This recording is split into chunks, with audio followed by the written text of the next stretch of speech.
Hello everybody. This is going to be a really quick tutorial on cardio, my views on it. Some of you have asked me about it. So this is sort of a blanket statement. It's going to give you some things to consider with you specifically if you are considering adding in more cardio. A lot of you will probably know this, but my view on cardio is that it shouldn't be your first port of call when it comes to fat loss. Yes, expending extra energy can help, obviously, with fat loss. But as most of you should know by now, it's all about what goes in your mouth. And if you are doing too much cardio, it can actually make it hard to control what goes in your mouth. So that's why I leave it out completely until we have the basics under control, which is food intake, getting some basic movement through steps, enough sleep, stress management, all of that stuff. I even would prefer you guys to have your strength training up and running and in action before we even kind of talk about cardio.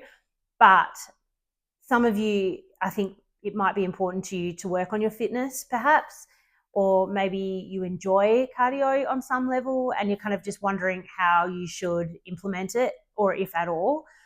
So what I say to that is that understand the benefits and what's required from a cardiovascular point of view. So walking in itself, for some of you, would be enough to get into zone 2. I talk about zone 2 cardio in one of my podcasts. If you haven't already listened to it, I suggest that you listen to that podcast on zone 2 cardio, because I go into a lot more detail with it than what I'm going to do right now. But zone 2 cardio is really, really good for cardiac fitness.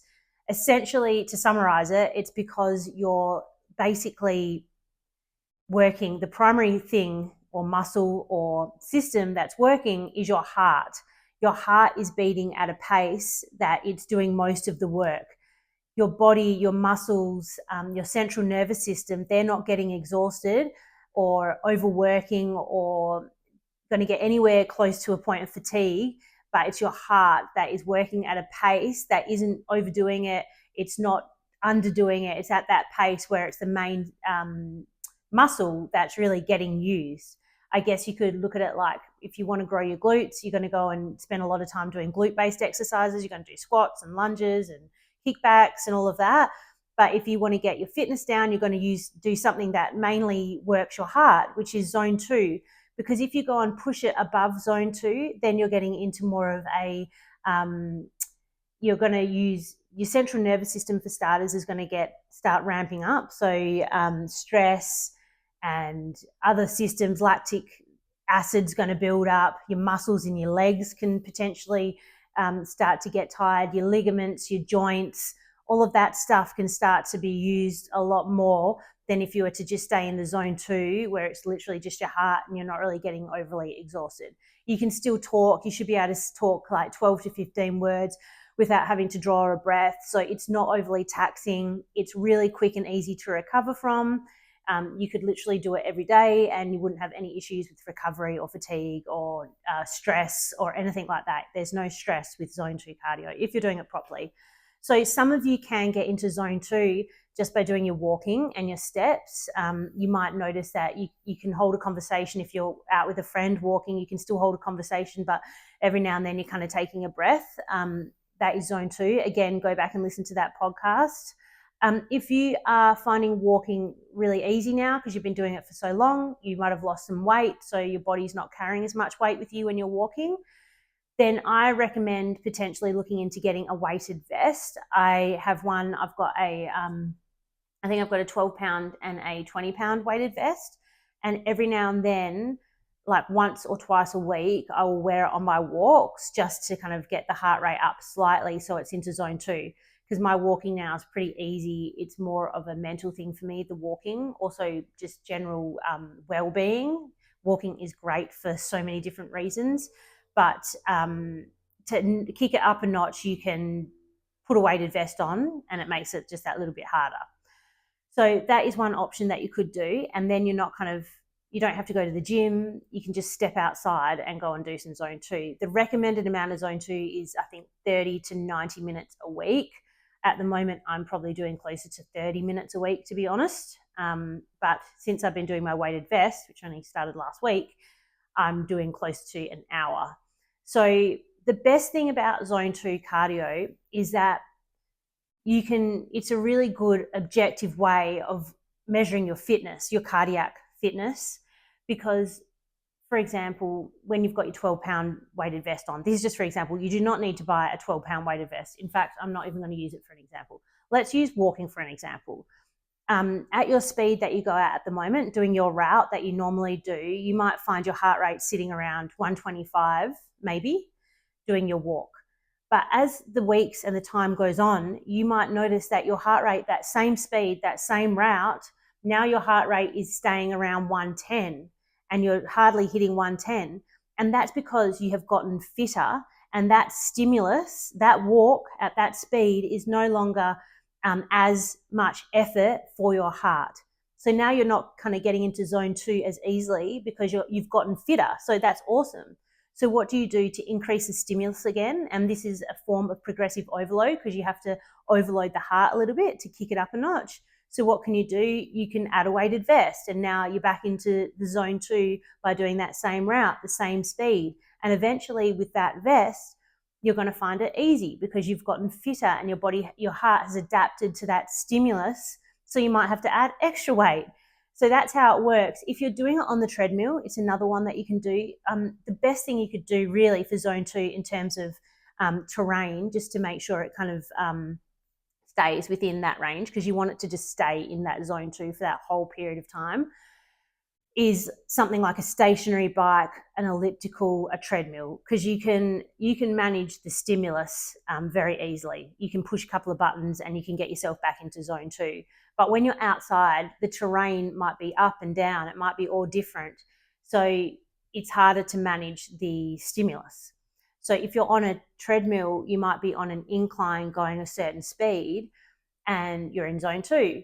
But then as weeks go on, you're finding that you're no longer hitting zone 2 at that incline and at that speed because you've gotten fitter. So you need to increase the incline or increase the speed. And then that's a really clear indication that this zone 2 is working for you and you are getting fitter. So when it comes to cardiac fitness, for me, there's nothing better than zone 2. It's not stressful. And a lot of you guys, like, as you probably know, I'm really concerned about stress, especially because most of my clients are above the age of 35/40. So I like to make sure I'm not adding extra stress into any of your programs. And if I was to go and program you HIIT or interval training on a bike or a treadmill or anything like that, I just wouldn't do it because of the stress component and potentially the overeating component, hard to manage your intake after. If a lot of you have a muscle growth goal at the moment, and things like that can work against if you're overdoing it. So it is a hard one to implement and to know how much to implement. But if you are concerned about your cardiovascular fitness and you do want to start implementing something to kind of manage it and to get on top of it a little bit, then zone 2 would be what I recommend. And I would start with the walking, trying to get into zone 2 with your walking, even if you have to like jog, walk to try to keep yourself in that zone 2. But you don't want your heart rate spiking and coming down, because that's more like you're kind of going to go into different zones rather than just sticking in the zone 2. And zone 2 works best when that heart is just kept in the zone 2 that whole duration of time. So you could do that with your walking, or go to the gym. And as I said before, elliptical, stationary bike, treadmill. How do you figure out what your zone 2 is? It's 220 minus your age, which is your maximum heart rate. So for me, if I'm 40, which I am, it's 220, take 40, which is 180. That's my max heart rate. And you want to be sitting around, I think, and don't quote me on this, I will put something in the notes just to confirm it, but I think it's around 60 to 70% of your maximum heart rate. It might be lower than that. I'm going to have to check the notes right now to see what I said. I'll confirm that. But for me, it's different for everyone, and it's going to be, that's a good like starting point. It's the same with calories. You don't know until you live it out. So with this, it might be higher, it might be lower, depending on your fitness. That is just a benchmark ballpark to go off. So for me, my zone 2 is around 120 to 130, in that sort of a range. the best thing you can do is the talk test. And if you are to listen to on my podcast, I give you information about a YouTube.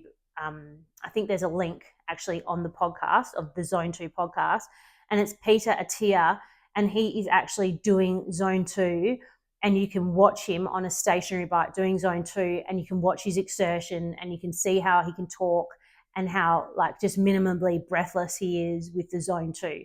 So you can kind of use that as a benchmark.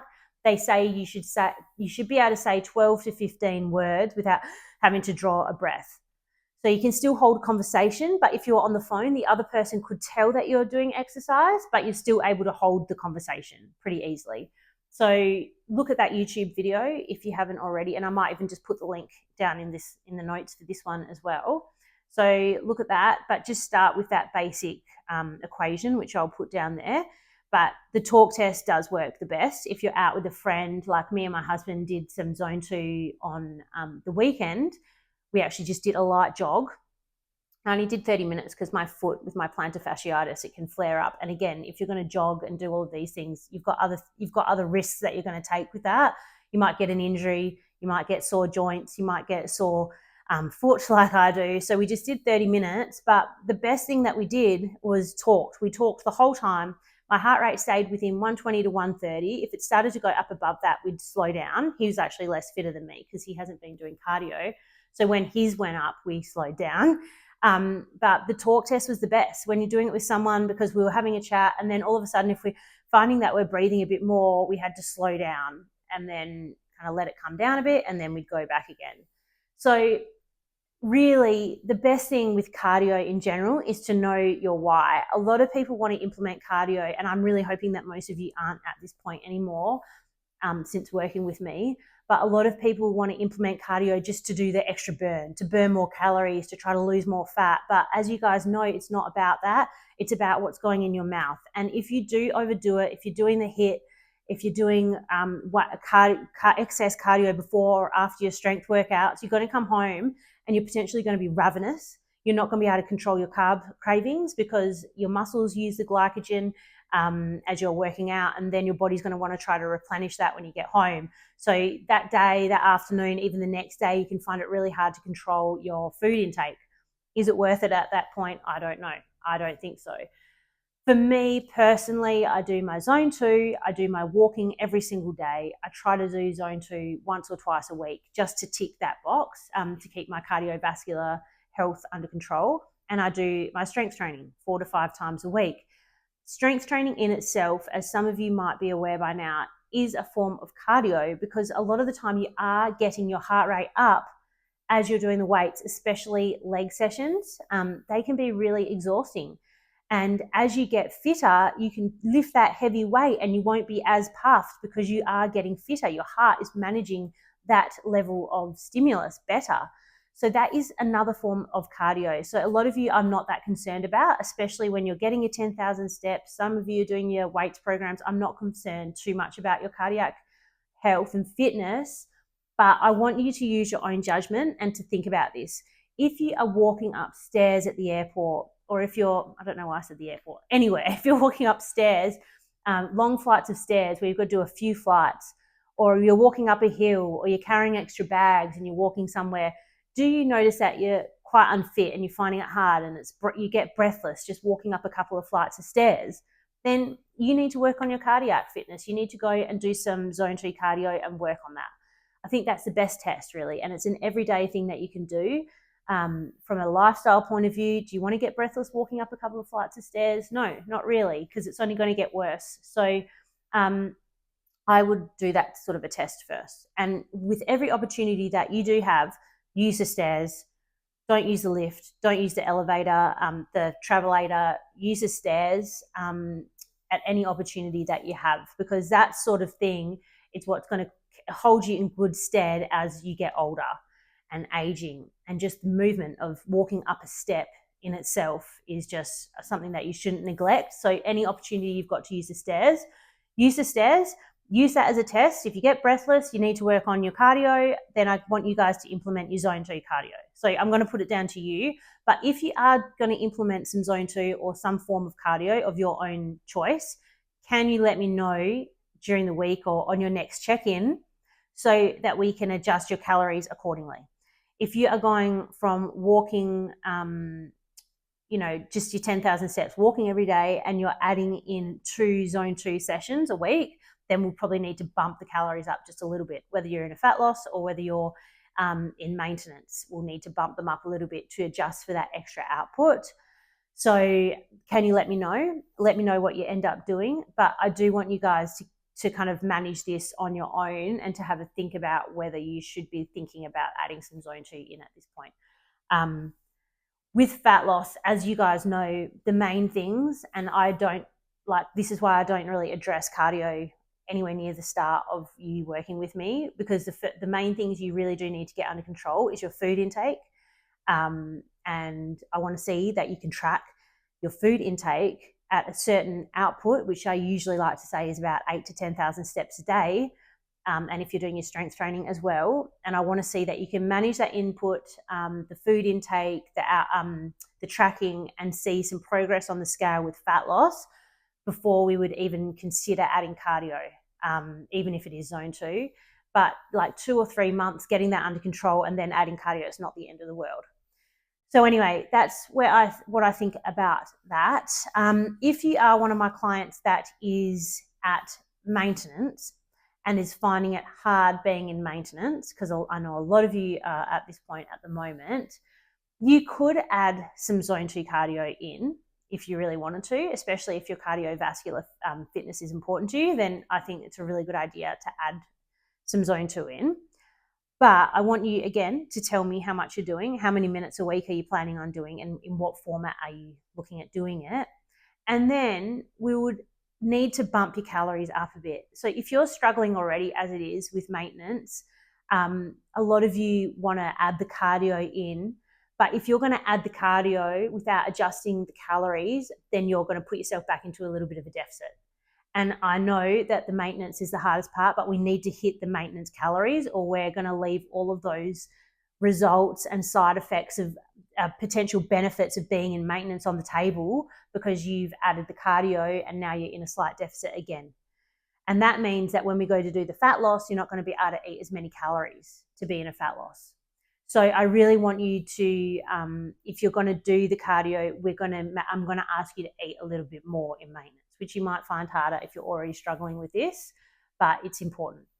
I don't think there's really anything else. I think they're the main things. I'd like you guys to ask, though, if you have got any questions about cardiac fitness, cardiovascular fitness, any other exercise that you want to consider putting in. HIIT training, if you do want to put HIIT training in, like, that's fine. There's obviously, like, it might be good for you if you're thinking of doing like a long distance run. Like, there's definitely training programs that we can put in place for that as well. But a lot of that is going to be around zone 2, because that's how you will get fitter for that run. You're not going to go flat out and run as fast as you can 3, 4, 5 days a week, because you're going to get exhausted, you're going to get fatigued, your muscles are going to take a long time to recover, central nervous system stress and all that stuff. So a lot of your time is going to be spent still in zone 2, even if you have a long distance run on the horizon. With regards to the HIIT stuff, a lot of people feel really good with the HIIT stuff after, and me included. Like, I get the endorphin rush, I feel great after it, but I find it so hard to manage my stress and my food intake after. So if you're going to do that, let's just tell me that you're going to do it, and let's just like keep an eye on stress, and let's keep an eye on food intake and increase calories and all of that stuff. But please ask if you have any questions at all about this. This is a general statement about it.